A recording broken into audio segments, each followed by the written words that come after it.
ओम शांति। आज के 15 जुलाई 2026 बाबार अमूल्य महावाक्य आमरा शुनब। এই মহাবাক্যের সার হিসাবে বাবা বলেছেন, এক বাবার নিরন্তর স্মরণ, এক বাবার নিরন্তর স্মরণ আত্মার বিকর্ম বিনাশ করে, পাপকে দগ্ধ করে, নানা ধরনের ঈশ্বরীয় অনুভূতির অভিজ্ঞতা করায়। परमात्मार अनाहत स्मरण आत्मा के देह अभिमान থেকে मुक्त करे देही अभिमानी करे तुले। अंतर्निहित गुण और अंतर्निहित शक्तिगुलिके प्रकाशित करे, प्रस्फुटित करे। आत्मार जन्म जन्मान्तरेर विकारजनित संस्कार और स्वभाव के समूले नष्ट करे। आत्मा के सुस्थ अर्थात हेल्दी करे, समृद्ध अर्थात वेल्दी करे एवं चिरकालेर जन्य सुखी हैपी करे तुले। विभिन्न धरनेर आध्यात्मिक प्राप्तिर अभिज्ञता कराय एवं मनसा सेवा कराय। किन्तु एई स्मरणेई माया बार बार बाधा सृष्टि करे। आत्मा जेने बा ना जेने स्मरणे गाफिलति करे। ताई स्मरण थेके जतटा प्राप्ति हওয়ার कथा, যত गभीर अनुभूति हওয়ার कथा ता आत्मा लाभ करते पारे ना। এই কারণেই স্মরণ के गभीर सूक्ष्म और एकाग्रभावे अत्यंत प्रयोजन। ताई बाबा प्रतिदिन आमादेर स्मरण करिए देन देहसह देहेर समस्त सम्पर्केर आसक्ति त्याग करे तारपर आमाके स्मरण करो। अर्थात तुमी आत्मा हये आमाके पिता के परमात्मा के स्मरण करो। যত বেশি त्याग तत बड़ भाग्य। यदि अनासक्त डिटैचमेंट कम है, न्यारा भाव कम है, तबे परमात्मार भालोबासा एवं सेई भालोबासा थेके प्राप्त आध्यात्मिक अर्जनेर अनुभूतिओ कम हये जाए। ताई आजकेर मुरलीतेओ बाबा गभीरभावे बोझाচ্ছেন किभाबे स्मरणेर यात्रार माध्यमे कर्मातीत होते हबे, गाफिलति करा चलबे ना, किभाबे विकर्म विनाश करते हबे, कि करे आमादेर सुप्त शक्ति एवं सुप्त गुण के आमादेर आबारो जागिए तुलते हबे। एखन आमरा शुनबो आजकेर मुरली विस्तारे। ओम शांति। आज के बाबा बोलेছেন मिष्टि बाच्चारा যোগবলের দ্বারাই आत्मार जंग दूर हबे, ताई যোগে कखनोई गाफिलति करो ना। आजकेर मुरली थेके प्रश्न, बाबा बाच्चादेर असीम जगतेर उत्तराधिकार नेওয়ার জন্য কোন যুক্তি বলেছেন যাতে माया चतुर्दिके विघ्न सृष्टि करे? उत्तर, बाबा এই যুক্তি বলেছেন, বাচ্চারা তোমরা ब्रह्मा कुमार कुमारीरा एक बाबार सन्तान, निजेदेर मध्य भाई बोन, তোমরা কখনোই अपराधमूलक आचरण करते पारो ना। भाई बोन कखनो बिकारे जेते पारे ना।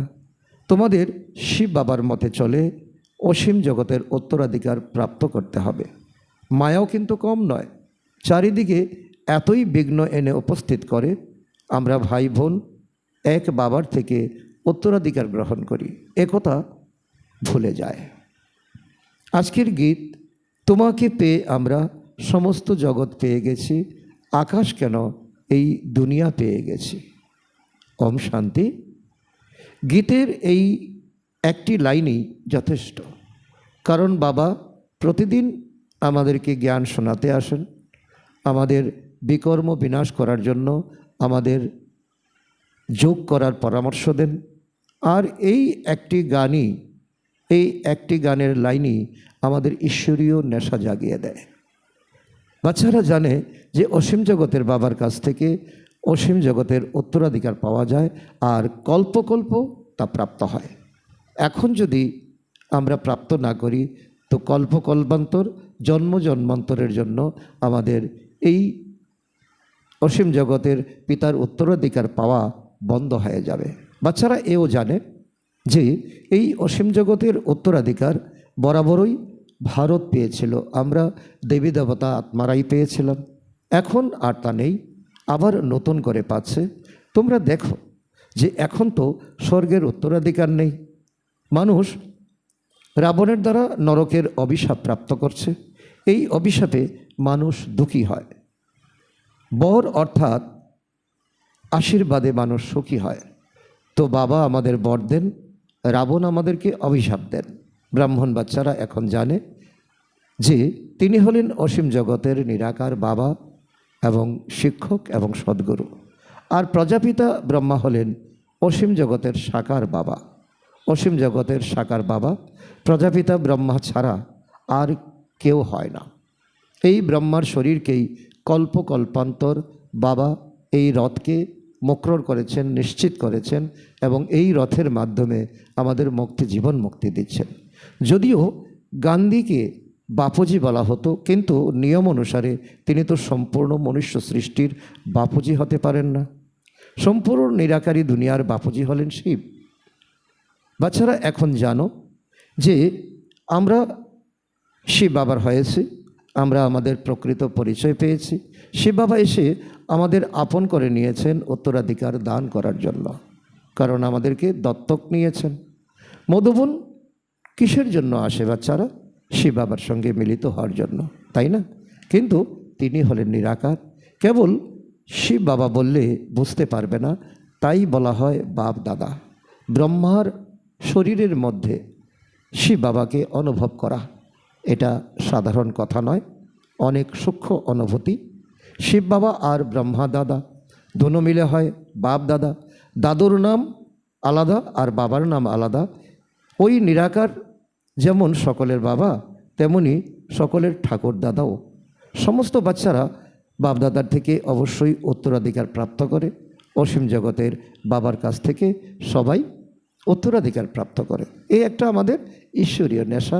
এই সময় এই গানের একটা লাইন, তোমাকে পেয়ে আমরা সারা দুনিয়াকে পেয়েছি। এই আকাশ কেন, এই ধরতিকেও আমরা পেয়েছি। তো এটা হলো আমাদের আনন্দ বর্ধনের গীত, আমাদের খুশি নেশা বাড়ানোর জন্য অনেক সুন্দর গীত। ওই বাবাই হলেন সকলের দুঃখহর্তা, শোককর্তা। শতযুগে কোনো মানুষই দুঃখী থাকে না, রাবণ থাকে না, নামই হলো স্বর্গ। আর তিনি হলেন সেই স্বর্গ স্থাপনকারী গডফাদার শিব বাবা। ভারত হলো সবচেয়ে পুরানো, অবশ্যই, তাহলে অবশ্যই সবথেকে নতুন ছিল এক সময়, আর এখন পুরানো হয়ে গেছে। তাই তো এখন সবথেকে পুরানো হয়েছে। শতযুগ কলিযুগ ভারতের জন্যই বলা হয়। যে দুনিয়া স্বর্গ ছিল, এই দুনিয়া এখন নরক হয়ে গেছে। বরাবর ভারতই স্বর্গ ছিল। এই লক্ষ্মীনারায়ণ সেখানে রাজত্ব করতেন, এই কথা তোমাদের বুদ্ধিতে আছে। এখন তোমরা যখন লক্ষ্মীনারায়ণের মন্দিরে যাবে, তোমাদের বুদ্ধিতে ছট করে আসবে যে এরা কিভাবে উত্তরাধিকার প্রাপ্ত করেছিলেন। কারণ ভক্তরা এবং পূজারীরা আর যারা এই মন্দিরকে বানিয়ে দিয়েছেন তারাও জানে না এই মন্দিরে যে মূর্তি স্থাপন করা হয়েছে তাদের এত উত্থান, তাদের এত গুণ শক্তি কোথা থেকে প্রাপ্ত হয়েছে, ওনারা কিভাবে পূজ্য হয়েছিলেন, ওনারা কবে রাজত্ব করেছিলেন, কে তাদের এত শক্তি দিয়েছেন, কার কাছে রাজত্ব পেয়েছিলেন। তো এই সবই তোমাদের বুদ্ধিতে আসবে, কারণ তোমরা এখন ঈশ্বরীয় জ্ঞান অমৃত পান করছো। আগে তোমরা লক্ষ্মীনারায়ণের মন্দিরে যেতে আর মালা জপ করতে। এখন তখন কর্তব্য সম্বন্ধে কিছুই জানতে না, কীর্তন করতে আর ভক্তি করতে। এখন একথা কেবল তোমাদের বুদ্ধিতে আছে, তাও নম্বর ক্রমানুসারে, যে আমরাই শতযুগে গিয়ে এই লক্ষ্মীনারায়ণ অথবা লক্ষ্মীনারায়ণের বংশে গিয়ে আমরা অন্তর্ভুক্ত হব। এখন তোমরা লক্ষ্মীনারায়ণের মন্দিরে গিয়ে দাঁড়াবে, তখন আনন্দিত হবে, কারণ আমরাই সেই আমরা। তোমাদের বুদ্ধিতে আছে যে ওনারা এই প্রালব্ধ কীভাবে পেয়েছিলেন। এই সঙ্গম যুগে এই লক্ষ্মীনারায়ণের আত্মা এই বাবার কাছে পড়াশোনা করেছিলেন এবং শিক্ষা যোগ্যতা অর্জন করেছিলেন, সঙ্গম যুগেই পেয়েছিলেন। কেননা সঙ্গম যুগেই পুরানো দুনিয়ার পরিবর্তন হয়। সঙ্গম যুগে এসেই বাবা রাজযোগ শিখিয়েছিলেন, যেমন আমরা এখন শিখছি। এখন যদি আমাদের ত্যাগ এবং তপস্যা ঠিক থাকে, তাহলেও আমরা অবশ্যই নতুন দুনিয়াতে গিয়ে উচ্চ পদের অধিকারী হতে পারবো। তোমরা এও জানো যে অনেক জন্মের অন্তিম জন্মে বরাবর এই ব্রহ্মাই ছিলেন, আবার 5000 বৎসর পরে তিনিই হবেন। ব্রহ্মার দ্বারা বিষ্ণুপুরীর স্থাপনা হয়, এই লক্ষ্মীনারায়ণ আগের জন্মে বরাবর ব্রহ্মা সরস্বতী ছিলেন এই সঙ্গম যুগে। ব্রহ্মার সঙ্গে ব্রাহ্মণ, ব্রাহ্মণীরাও থাকবে। এখন আমরা এই ব্রহ্মা বাবা এবং মাম্মার কদমে কদমে পা রেখে আমাদের ত্যাগ এবং তপস্যা বাড়াতে হবে। শতযুগে লক্ষ্মীনারায়ণের রাজত্ব ছিল, তাই না? আমাদের কত ঈশ্বরীয় নেশা জাগা উচিত। অবশ্যই প্রজাপিতাও থাকবে। তোমরা জানো আমরা এখন পুরুষার্থ করছি, যারা পূর্বকল্পে পুরুষার্থ করেছিল তাদেরও আমরা সাক্ষী হয়ে দেখি। এবং আমরা ভক্তির কথা ভুলে যাই, এবং এই দুনিয়া থেকে আমাদের এখন এই নির্মোহী হওয়ার এক শিক্ষা বাবা আমাদেরকে দিচ্ছেন। এই দুনিয়া চোখের সামনে এখন বিনাশ হয়ে যাবে, এর সঙ্গে মমত্ব সম্পর্ক এখন ছেদ করো। এক হয় রাজঘরানা আর এক হয় প্রজা ঘরানা। এদের মধ্যে অনেকে খুব বিত্তবান হয়, অনেকে আবার কম। রাজাদের মধ্যেও অনেকে অনেক বিত্তবান, অনেকে কম বিত্তবান। তোমরা লক্ষ্মীনারায়ণ মন্দিরে গিয়ে যে কাউকে বোঝাতে পারো ওনারা এই রাজ্য কিভাবে পেয়েছিলেন, কারণ লক্ষ্মীনারায়ণের মন্দিরে তারাই যাবে যারা এই এখন ভক্তি করছে, তাদের ভক্তি প্রায় শেষ। এখন তাদেরকে এই জ্ঞান দিলে আত্মারা হয়তো এই আসল জ্ঞানের সঙ্গে সংযুক্ত হবে, আবার নতুন করে সে রাজ্য ভাগ্য নিচ্ছে, আবার রাজধানী স্থাপন হচ্ছে। এ কত সহজ কথা, তাই না? অম্বা কে এ কথা কেউ জানে না। তোমরা বলবে ইনি তো জগদম্বা, মনোকামনা পূর্ণকারী। কল্পপূর্বেও জগদম্বা জগৎ পিতা ছিলেন, তাদের সন্তান আমরাও ছিলাম। সঙ্গমে বাবা আমাদের রাজযোগ শিখিয়েছিলেন, এই সঙ্গমও আমাদেরকে শেখাচ্ছেন। কল্পান্তর যখন সঙ্গম আসবে বাবা আমাদেরকে রাজযোগ শেখাবেন। জগদম্বার সন্তান অনেক, কিন্তু এত সবাইকে তো আর এখানে বসানো যাবে না। তোমরা এখন জ্ঞানের তৃতীয় নেত্র পেয়েছো। বাবা যখন জ্ঞানের সাগর, তখন অবশ্যই বাচ্চাদের জ্ঞান দান করবেন। তাকে না মানব না দেবতা বলা হয়, তাকে পরমাত্মা বলা হয়। তোমরা যে কোনো মন্দিরে গিয়ে ওনাদের সম্পর্কে, ওনাদের এই বায়োগ্রাফি, জীবনী বলতে পারো। কি করে লক্ষ্মীনারায়ণ হয়েছেন, কি করে তারা ত্যাগ তপস্যা করেছেন, কি করে বাবার থেকে রাজযোগের মাধ্যমে এত গুণধর শক্তিধর হয়েছেন। রামের কথাও তোমরা বোঝাতে পারো। চন্দ্রবংশী ঘরানা এখন স্থাপন হচ্ছে, সূর্যবংশী এবং চন্দ্রবংশী। ব্রহ্মার দ্বারা ব্রাহ্মণদের ধর্ম স্থাপন হয়। ব্রহ্মার নাম কত উজ্জ্বল, তাই না? ব্রহ্মার দ্বারা বাবা ব্রাহ্মণদের রচনা করেন। তোমরা ব্রহ্মা কুমারী হওয়ার কারণে জানো আমরা এক বাবার সন্তান। নিজেদের মধ্যে আমরা ভাই বোন সম্পর্কে আছি। আমরা এই সঙ্গম যুগে আমাদের ভাই বোন দৃষ্টি নিয়ে, ভাই বোন সম্পর্ক নিয়ে আমাদের চলতে হবে। তাহলে আমরা নিজেদের মধ্যে অপরাধমূলক আচরণ করতেই পারি না। এটাই হলো মূল। আমরা আত্মা আর শরীর হিসাবে আমরা ভাই বোন বিকারে যেতেই পারে না।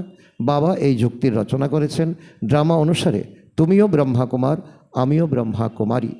বাস্তবে সম্পূর্ণ দুনিয়া হলো বিকে, কিন্তু কেউ জানে না, কারণ আমাদের আদি সিস্টেম ছিল। আমরা এই সঙ্গম যুগ থেকেই এই দুনিয়ার শুরু হয়েছে। আমরা শিব বাবার মতে চলে এই অসীম জগতের উত্তরাধিকার নিচ্ছি। মায়াও কিন্তু কম নয়, চারিদিকে বিঘ্ন এনে উপস্থিত করতে থাকে। আমরা ভাই বোন এক বাবার থেকে উত্তরাধিকার গ্রহণ করি, এ কথা তখন ভুলে যায়, আমাদের দেহ অভিমান চলে আসে। এ তো তোমরা খুব ভালোভাবেই বুঝো। শতযুগে একই ধর্ম থাকে, বাকি সব ধর্মই শেষ হয়ে যায়। বাচ্চারা এও জানে যে এ কোনো নতুন কথা নয়। প্রতি 5000 বৎসর অন্তর এই চক্র ঘুরতে থাকে, তিথি তারিখও লেখা আছে। এও তোমাদের বুদ্ধিতে থাকা উচিত যে আমরা শিব বাবার কাছে এই যুক্তিতে উত্তরাধিকার গ্রহণ করি। শুধু বাবার হয়ে যাওয়া, নিজেকে আত্মা মনে করা, তবেই বাবার উত্তরাধিকার আমরা প্রাপ্ত করতে পারি, এবং যোগ্য হওয়া আমাদের এই গুণ এবং শক্তি ধারণ করা। লক্ষ্য তো পাওয়াই গেছে, তাই না? আমাদের শতযুগে যেতে হলে আমাদের 16 কলা সম্পন্ন, সর্বগুণ সম্পন্ন হতে হবে। বাবাকে স্মরণ করে বাবার কাছ থেকে উত্তরাধিকার প্রাপ্ত করতে হবে। স্মরণ অর্থাৎ যোগবলের দ্বারাই আত্মার জং দূর হয়, এতে যাতে কোনো গাফিলতি না হয় তাই এই মুরলি দেওয়া হয়। মুরলি যাতে আমরা কোনো দিন মিস না করি। নিশ্চয়ই বুদ্ধি যদি দৃঢ় হয় তাহলে যেখানেই যাও না কেন কোনো অসুবিধা নেই। মনে করো মুরলি যদি না পাও, নাও পেলে, তাহলে তো বুদ্ধিতে আছে না যে বাবার হয়ে গেছে, বাবা বুঝিয়েছেন যে তোমাদের আত্মা এখন তমপ্রধান হয়ে গেছে, তোমরা এখন বাবাকে স্মরণ করো, তাহলে তমপ্রধান থেকে শতপ্রধান হয়ে যাবে। এই মহামন্ত্র এক বাবাই বলেন, আর কেউ বলতে পারে না।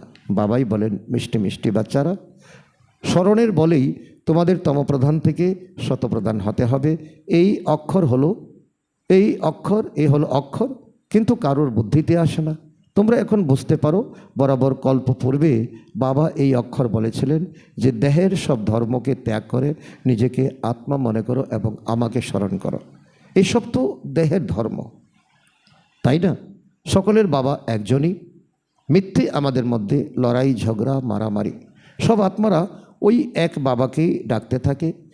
পৌপো গডকেই স্মরণ করে, বলেন ও গডফাদার রহম করো।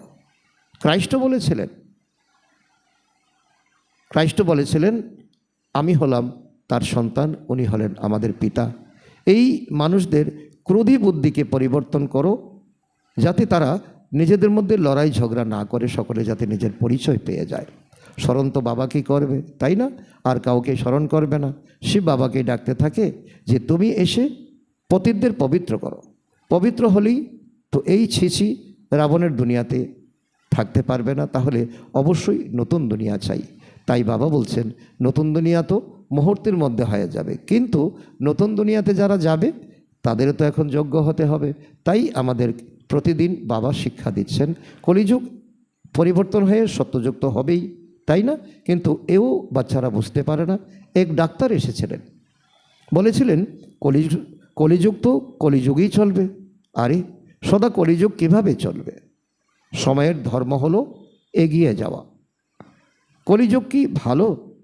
কিছুই বুঝতে পারে না, কেবল ভাবনা আছে, তাই অন্যদেরও নিয়ে আসে, ওদের তীর লাগে না। কিন্তু যাদের নিয়ে আসে তাদের যদি তীর লেগে যায় তাহলে কিছু পারিশ্রমিক প্রাপ্ত করে। আমরা স্বর্গে এসে যাব, কারণ বাবার জ্ঞানের কোনো বিনাশ নেই। বাবার কাছে এসে অল্প কিছু যদি শোনে তাহলে অবশ্যই স্বর্গে চলে যাবে। এবার তা হতে পারে শতযুগ, এবার হতে পারে তার ত্রেতা যুগ। তবু হ্যাভেনলি গডফাদারের সামনে এসে বাচ্চারা বসে, বাবা বুঝান আমি তো তোমাদের সকলের বাবা, তাই না? কিন্তু এই বিষয়টাকে ভালোভাবে বুঝে মনন চিন্তন করে এক যোগে থাকা, এটাই হলো জন্ম জন্মান্তরের বিকর্ম বিনাশ, আত্মার জং দূর করার পদ্ধতি। কেউ আবার মানেও না, তারা বলে শিব বাবা কীভাবে আসবে? আরে আত্মা যদি আসতে পারে তাহলে আমি কেন আসতে পারবো না? আত্মা এক শরীর ত্যাগ করে অন্য শরীরে যেতে পারে, তাহলে আমি কেন আসতে পারবো না? আমি সকল আত্মাদের পিতা, না হলে আমি কিভাবে আসব? আমি তো নিরাকার। মানুষ ডাকতেও থাকে যে হে পতিত পাবন, বাবা তুমি এসে পতিতকে পবিত্র করো। বাবা বলেন আমি ভারতেই আসি, কল্পের সঙ্গমে আমি একবারই আসি। তোমরা যখন 84 জন্ম সম্পূর্ণ করো তখন আমি আসি। বাচ্চারা তোমাদের এই নিশ্চয়তা আছে যে বাবা আবার উত্তরাধিকার দিতে এসেছেন। বাবা বলেন আমার কাজই হলো পুরানো দুনিয়ার পরিবর্তন করে নতুন দুনিয়া স্থাপন করা। তাই গাওয়াও আছে নতুন দুনিয়ার স্থাপনা আর পুরাতন দুনিয়ার বিনাশ। এরপর তোমরা পালনা করবে। তোমরা তো আলোকিত হয়েছ, তাই না? কালীর মন্দির দেখলে তোমরা বুঝতে পারবে যে এ হলো মিথ্যা চিত্র।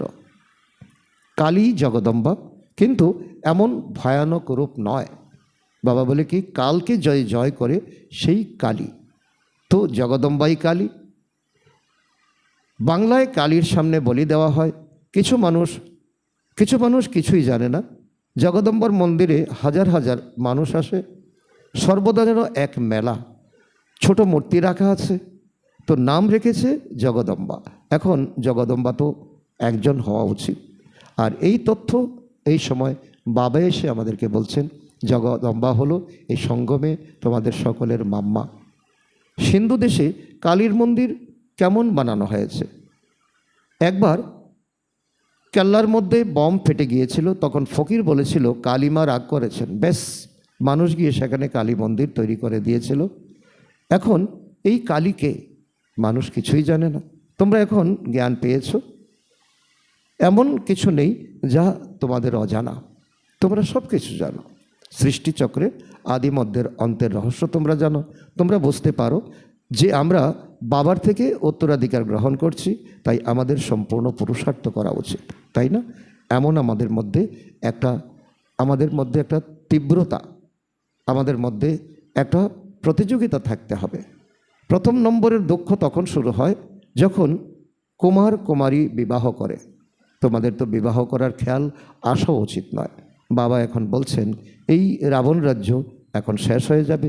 এ হলো বিকারী গৃহস্থ ব্যবহার। দেবী দেবতার জন্য মহিমা করা হয়, তো এই কেউ জানে না যে দেবী দেবতাদেরকে কে নির্বিকারী বানিয়েছিলেন। শতযুগ হলো সম্পূর্ণ নির্বিকারী দুনিয়া। শাস্ত্রে আবার দেখিয়ে দিয়েছে ওখানেও বিকার ছিল, কিন্তু সে তো হলো নির্বিকারী দুনিয়া।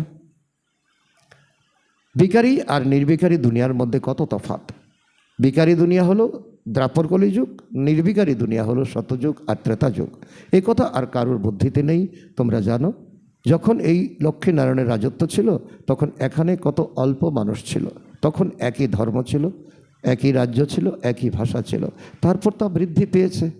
বাবা এক গল্পের মতো করে আমাদেরকে বোঝাচ্ছেন চক্র সম্পূর্ণ করতে হয়, সত্য ত্রেতা দ্বাপর কলি।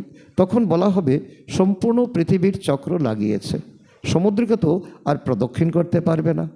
শতযুগে কত অল্প মানুষ থাকে, তাই কত অল্প জমিতে তারা থাকে, আর সকলের সম্পদ সামগ্রী তাদের কাছে আসে, কিন্তু তারা আর কত ব্যবহার করবে। তো এই সত্য বাবা এখন বলছেন, এখন মনুষ্য সৃষ্টির সীমা সম্পূর্ণ হয়ে গেছে।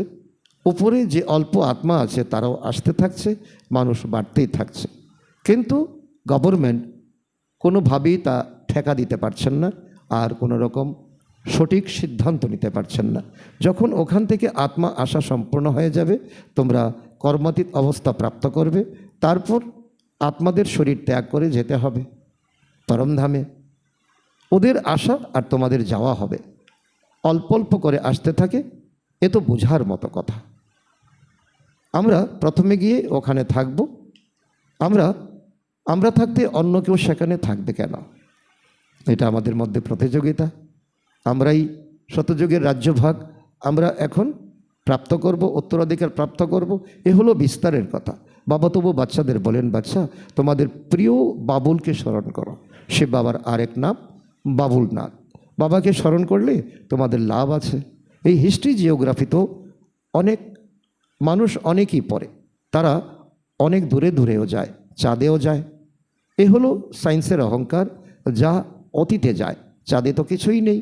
তোমরা তো সূর্য চাঁদ থেকেও পারে চলে যাও মন এবং বুদ্ধির দ্বারা। তোমাদের বুদ্ধিতে এই জ্ঞান আছে, এটা হলো তোমাদের সম্পূর্ণ বিজ্ঞান। তোমরা বুঝতে পারো যে ড্রামা প্ল্যান অনুসারে বাবা এইসব কথা বলেন। বাবাই বলেন আমি তোমাদের পথের থেকে পবিত্র বানাই। এ হলো আমার পার্ট। ভক্তিমার্গও আমারই পার্ট। এ তো ড্রামা, তাই না? সন্তানদের তো রক্ষা করতে হবে। তোমরা যেমন পাঠধারী, আমিও তেমন পাঠধারী। আমার কাজই হলো তোমাদের পতির থেকে পবিত্র করা। যে কিছু করে তার তো মহিমা হয় অবশ্যই। এই লক্ষ্মীনারায়ণের কত মহিমা, কিন্তু তাদের এমন উপযুক্ত কে বানিয়েছেন? এই নেশা কি আমাদের মধ্যে জাগে? ওনারা শোকদামের মালিক ছিলেন, এখন তো অনেক প্রকারের কত দুঃখ। আজ কেউ মারা গেল, কারোর ঝগড়া হলো, যদি কারোর কাছে লাখ কোটি টাকা থাকে আছে, কিন্তু যদি রোগগ্রস্ত হয়ে যায় তাহলে কি করবে?